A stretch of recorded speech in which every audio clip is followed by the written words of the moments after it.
Hey there, Simeon Christoph here, super excited to have you on board. And in today's video, I'm going to share the 5 things I wish I knew before I started my first online business. These 5 tips will save you tons of hours, tons of frustrations, and tons of money. So make sure you stick to the very end so you get all the 5 things that I wish I knew. Alright, tip number 1, something that I wish I knew when I first started, is that starting an online business is like taking off with a plane. First, you need to have a clear destination that you want to go with your business. Starting the business just for the sake of starting a business is not going to take you very far. You don't have your end goal in mind. Just like with taking off with a plane, you don't just randomly take off from London and decide where you want to land mid-time in the air. You have figured out before you started, you have the plan, and of course there might be bumps, there might be clouds, there might be turbulation, there might be, storms or whatever, and you have to go around, but you figure out where you want to go before you start it. So it's the same with the online business. Second, before you take off with the plane, you need to have the crew organize everything, meaning that they have to check the fuel, they have to check all the systems, you have to have a pilot, you got to have a co-pilot, you got to have the team that coordinates the process of people getting on the plane. And in the beginning, it could be you in a very small plane, but it doesn't mean that you shouldn't make sure that everything is functioning properly. What I mean by that is organizing and preparing yourself for success, meaning that you have your social media set up, that you have your profile, you have your clear niche of who you want to help and how you want to help them, and kind of define that and create this brand identity for yourself. And I'm not talking just about the visuals and the logo, but more so, who is your ideal target customer and how do you want to help them so you can take them on that journey with you. And I quite didn't have that figured out when I first started, so it's taken me tons of hours of frustrations and navigations and hours spent in the air of me not knowing where I want to go. And one more thing, before you take off the plane, the takeoff uses the most amount of energy, the most amount of fuel, and the most amount of effort and focus. And it's the same with an online business. The beginning is super hard, just like me starting this channel. I'm starting from scratch. So I realized that now I have to put in more hours, more effort, have to create more content, have to be publishing more regularly until the momentum kicks off. So it's the same with the plane. It takes a huge amount of effort until you get the plane off the ground. The first 6, 7, 8,000 miles are the hardest. And then once you're up in the air, it's just navigating and you can keep on cruising. So it's the same with an online business. When you're first starting out, it takes a lot of effort for you to take off. But then as you're cruising, it becomes easier and easier. So don't get frustrated if in the beginning you're not getting any traction. Just realize that when times are tough, when things are not working, you just have to keep on working harder. You just have to keep on putting more fuel. And as long as you have your destination in mind, things are going to work out. Tip number 2, you can't please everyone. And this one used to bother me so much. It used to control my life. I used to wake up and when I see a negative comment, especially in the space I'm in, because I'm building an online network marketing business, and there are a lot of people that have negativity towards the industry, and the only way they can channel that negativity is towards someone who's already in the industry. And if you're vocal about what you're doing, it doesn't matter the industry, by the way. People are going to be trying to put you down and will be hating on the stuff you're putting out there no matter what. But in the beginning, it used to bother me so much. I would wake up and I see a negative comment in my DMs or a negative reply to one of the things I posted, and it used to eat me. I'm like burning inside, and it makes it super hard for me to focus on anything else. And it's something that I wish I knew before I started, because the first few comments really got me. But then as I got used to it, I realized that what I'm doing is not going to be for everyone. And of course, not everyone's going to enjoy the content I'm putting out there. And of course, not everyone's going to have the same point of view as I do. And I just took that as an advice to live by now that I'm publishing content, because if you want to get to the top, you can't get to the bottom of the opinions of others. So this is super, super important lesson that bothered me so much. I even stopped publishing because the platforms of choice that I use are primarily Facebook. I even stopped posting for a month because of a negative comment, and that would have slowed me down so much if I didn't ever correct myself and realize that yes, even though 99% of the comments might be positive, there's always going to be the 1%, 2%, 5%, even 10%, depending on the topic, of people that are not going to agree with you, that are going to put you down, that are going to be negative towards what you're doing. And I was doing a research and I was going through TripAdvisor comments, and I realized that the reason people actually leave a comment is not that they're thrilled with the experience, but most often when they're putting out a comment, it's because it's a negative one and they're not happy with the experience. And we kind of have that feel within us that, yes, we might have enjoyed the experience, but if it's not something out of the extraordinary, we're not going to leave a positive comment. Whereas if something was even a little bit off that is in a disagreement with what we believe in, we're immediately going to leave a negative comment. So that kind of gave me the perspective that there's a much higher chance of somebody commenting something negative rather than positive.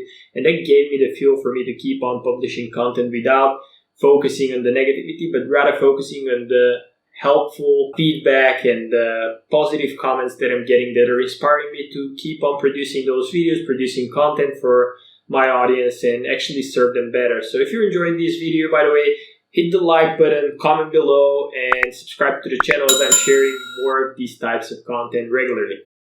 Now, tip number 3 is that numbers don't matter. And what I mean by numbers don't matter is that in the beginning, when you're first starting out, it's very tough to focus on just doing the work. Instead, we just focus on the numbers, how many followers we've got, how many people are subscribed to our channels or are liking our page or following us on Instagram. And these metrics kind of guide our decision making in terms of publishing and what we're doing. And in the beginning, as I said, the journey is going to vary. You might gain some, lose some, gain some, lose some, gain some, lose some, until you suddenly skyrocket. And I've seen that across multiple different platforms, and I realized that I have to focus on the journey, focus on producing the content, focus on serving my audience by answering relevant to them questions and actually being helpful, because in the long run, the people that need to find my content actually do. Whereas in the beginning, you might attract some followers because they're friends, your family, people that you've shared what you're doing with, and they might not necessarily be the types of people that would enjoy that content and are vibing on the same level as you. And in the beginning, they might be watching your content, but as you keep on producing, they'll drop off, which is completely normal. And that used to bother me so much the first time I started that I realized that it's much, much better to have a smaller, tight audience that is really focused on one core thing, which is the message you're delivering, and they're benefiting from that message and are enjoying your content and are the most loyal, helpful, and engaged followers ever, because they're either watching and loving your stuff, spreading the word, or even maybe buying your stuff, joining your team, whatever is the business you're in and whatever is that you're publishing for. So focus on creating helpful, relevant content for your audience. Don't focus on the numbers. Sometimes less is more, so it's better to have a smaller audience that is focused on a specific topic rather than having that huge mass of people maybe stumbled upon your video or just watching like once in a while. Focus on the minority so you get the snowball effect over time. Tip number 4, publishing takes practice, and this is the hardest pill to swallow.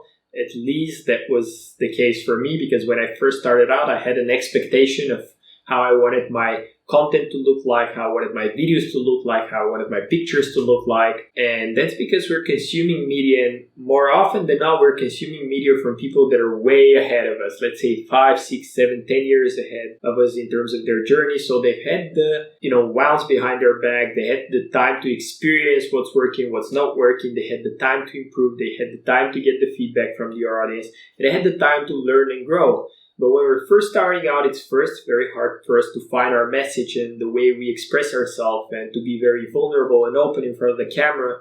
And it takes practice. For me, I'm still learning, and I've probably recorded over 300 hours of content, not all in English. It's probably my 4th video now in English when it comes to recording content this year, primarily recording my native language.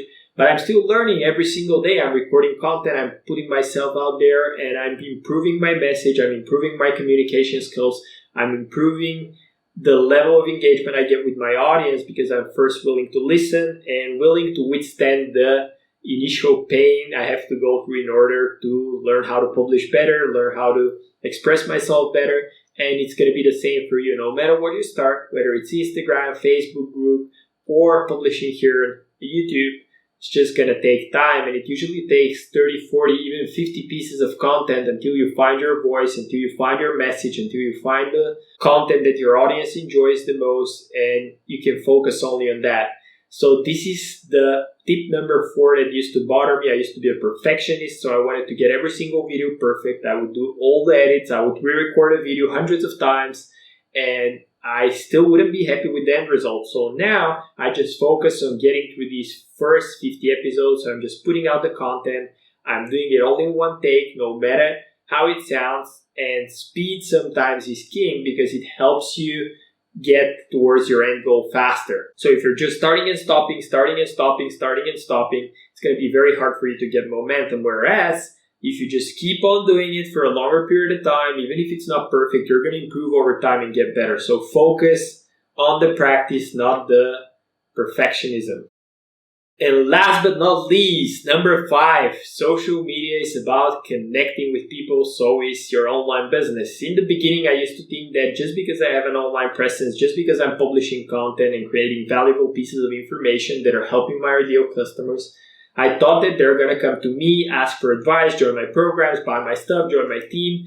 And that's not the case, because social media is just a way for you to attract a tribe, meaning through the content you put out there, you're getting engaged followers who are, yes, liking your stuff, commenting on them, but you have to be proactive. And no matter what is your online business, you have to be engaged with your online followers. You have to reply to their messages. You have to send them DMs, even if they haven't said anything back to you, because first, they might think you're a big shot just because you're publishing, you're way ahead in their eyes, and they're thinking, oh, if I send them a message, they're not going to reply. So create that sense of approachability where people see you as somebody who's going to reply to their message, is going to be positive. So they come back to you, watch your stuff, and engage and share with their friends, because relationships is all that matters. And sometimes we can forget that, especially in the online world where it's all on you, because you're the one producing content, so you're focusing. Did I produce enough content? Did I post on Facebook today? Did I post on Instagram today? Did I put enough stories? Or did I create a YouTube video? Where most often than not, the more important thing is, yes, I created one piece of content and these 10 people engage with it. Let me send them a message and thank them. Because the chances are, if you do that every single day to every piece of content that you put out there, more and more people are going to start engaging with what you're doing. More and more people are going to familiarize yourself, and you're going to start to form friendships. And that's what internet is all about, because if you want to get transactions, if you want to sell stuff, no matter whether that's physical goods, digital products, services, coaching, whatever it is that you're selling, if you want to sell more stuff and build an actual business, you got to have relationship and then friendship with the people that are going to buy from you if you're building a personal brand. And if you're just focusing on promoting a product, it's the very same thing. You got to be engaging with the people and getting their feedback as a brand. So these are my 5 tips that I wish I knew before I started, because they've costed me hundreds of dollars, hundreds of hours, and possibly hundreds and thousands of followers that I've lost due to not publishing enough and being scared about what others are going to say about me, or being discarded because a follower sent a negative comment. So all these things are there, and they're the same for everyone, no matter how big or small you are, no matter how influential you are. And the bigger you get, the more of the negative you attract, which is normal. The beautiful thing is that you grow in the journey of building an online business, so you're getting a thicker skin and you're becoming more confident, and you're attracting the loyal type of followers that are really enjoying what you're putting out there for who you are.